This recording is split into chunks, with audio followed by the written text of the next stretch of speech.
Hello friends, I'm Dr. Shalini, Senior Consultant, Obstetrician and Gynecologist, Yadav Hospital, Nandini IVF and Fertility Center, Gurgaon. Now most of the time patient comes to me and asks कि ma'am how to be very sure कि हम pregnant हैं. हमने check किया, ऐसे करा, कैसे confirm करें कि yes we are pregnant. So ladies, what happened? There are 2-3 things we have to keep in mind before we tell you that yes you are pregnant.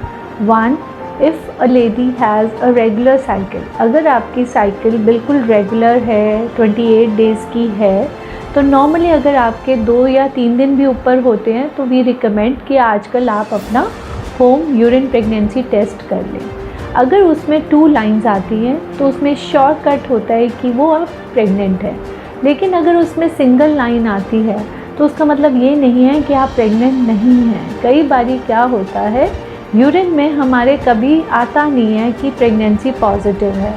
तो हमारे यहाँ पे प्रोटोकॉल है, हम रिकमेंड करते हैं कि हम ब्लड टेस्ट करवा के कंफर्म कर लेते हैं कि yes whether you are pregnant और नॉट. तो अगर हमारा यूरिन टेस्ट पॉजिटिव है या नेगेटिव है, हम उसको रीअश्योर करते हैं ब्लड टेस्ट से. ब्लड टेस्ट की रिपोर्ट अगर आप सुबह देते हैं तो शाम तक सीरम बीटा HCG की रिपोर्ट आ जाती है. अगर वो रिपोर्ट पॉजिटिव है, चाहे आपका यूरिन टेस्ट नेगेटिव भी है, तो भी आपकी प्रेगनेंसी पॉजिटिव है.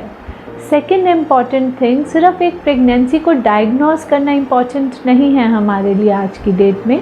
हमें इसको और रिकन्फर्म करना होता है कि हमारी प्रेगनेंसी ग्रो अच्छी तरह से कर रही है कि नहीं कर रही, और हमें रूल आउट करना होता है कहीं आपकी जो प्रेगनेंसी है ट्यूब या कहीं यूट्रस के बाहर तो नहीं ठहरी. जिसके लिए हम रिकमेंड कर रहे हैं कि बीटा HCG वाली वैल्यू को हम 48 आवर्स बाद दोबारा रिपीट कराते हैं. अगर आपकी वैल्यू डबल होती है, suppose it was 500 and after 48 hours it is coming 1000, which confirms कि येस आपकी प्रेगनेंसी ग्रो कर रही है अच्छी तरह से before we really get an ultrasound done. And second, it also confirm कि ये यूट्रस के अंदर है. लेकिन अगर हमारी स्लो ग्रोइंग वैल्यूज़ आती हैं या बिल्कुल ही एकदम से हायर वैल्यूज़ आ जाती हैं, तो उस केस में एक्टॉपिक प्रेगनेंसी हो सकती है.